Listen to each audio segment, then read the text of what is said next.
Sup guys, I'm back and today I'm doing another movie review. Today I'm going to be reviewing Godzilla City on the Edge of Battle from the year 2018.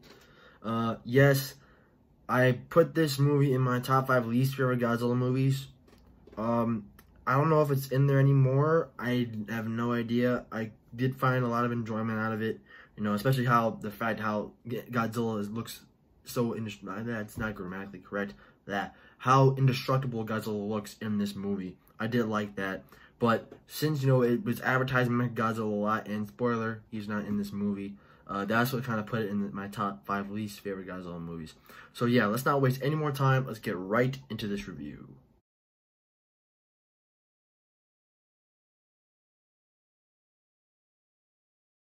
So basically, guys, this movie takes place right after Godzilla Planet of the Monsters, and basically Haruo wakes up in a house of one of the villagers or whatever, one of the members of the Hotua village, and it's one of the two sisters that, you know, kind of like the head of the village, the Hotua twins, and he finds himself in Miyana's house, which is one of the Hotua twins, and he realizes that she has a twin sister called Mayana, and all the groups meet up and they're taken in by the Hotua, and they've tended to all their wounded. And like all the people that are healed have like red little particles on their skin and all that. That'll come into play a little later in this movie. But basically, they're going after Godzilla again at his 300-meter tall height with the same strategy, except the Bill Saludo have now devised a plan. They saw the Hotua's arrows that they use, and the tip of the arrow is named nanometal, which is like an autonomous metal is what they call it. But it's basically the same metal that they created Mechagodzilla with, who has, you know, been destroyed. But they must have got the nanometal from somewhere, and Mechagodzilla City is, you know, where of course Mechagodzilla was created and destroyed. So they go to Mechagodzilla City, and it's now completely made of nanometal, and they're able to get the city up and running again.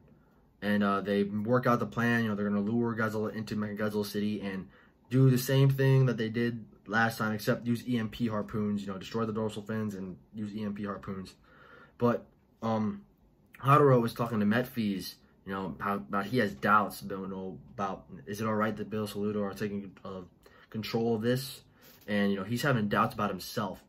So Metphis kind of, you know, cheers him up a little bit, and he says, you know, Godzilla won't even be a thing to fear, because Metphis, you know, he's saying, you know, that his planet, Metphis' planet, was also destroyed by a monster. And he goes up and whispers in his ear, and we find out what that is a little later into this movie. So basically, they lure Godzilla into Mechagodzilla City. It works. They trap him inside Mechagodzilla City. They break the dorsal fins. They shoot EMP harpoons, and he's basically is overload. But it's a little different this time. Godzilla is turning the excess energy into heat, up to over 1,000 degrees Celsius, which is nuts. So basically, the Bill Saludo are like, you know, we can still defeat Godzilla only if you convert your bodies to nanometal, which is basically giving up their life. So, and Yuko is so they're in these things called vultures, which are kind of like the power suits, but they can fly now. So they're attacking Godzilla and the vultures, and of course, Galagu gives the idea to transfer yourself to nanometal. And Yuko, which is kind of Haruo's cousin, I think.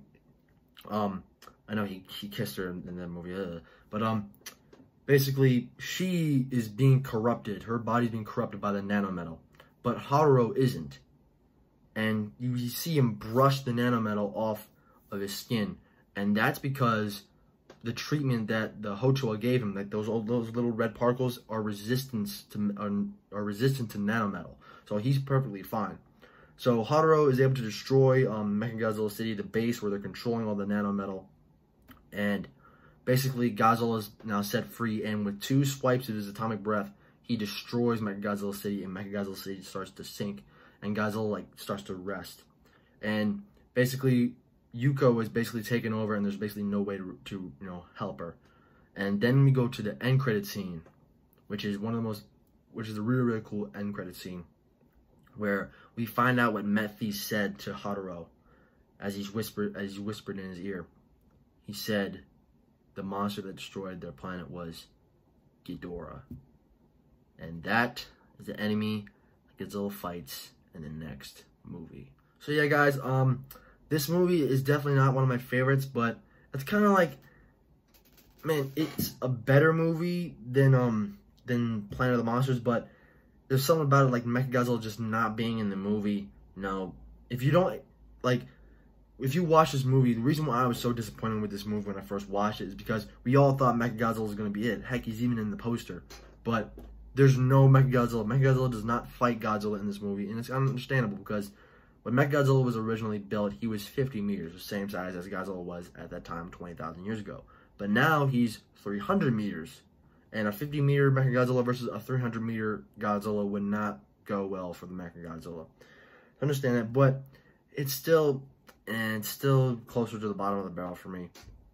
But yeah, the next movie that I'm gonna watch is actually better than this one. In my opinion, it probably is the best movie out of the anime trilogy. So be on the lookout for that review. Alright guys, make sure to follow me on Instagram, OhMyGodzilla1. Thank you guys so much for watching. Make sure to like, comment, and subscribe.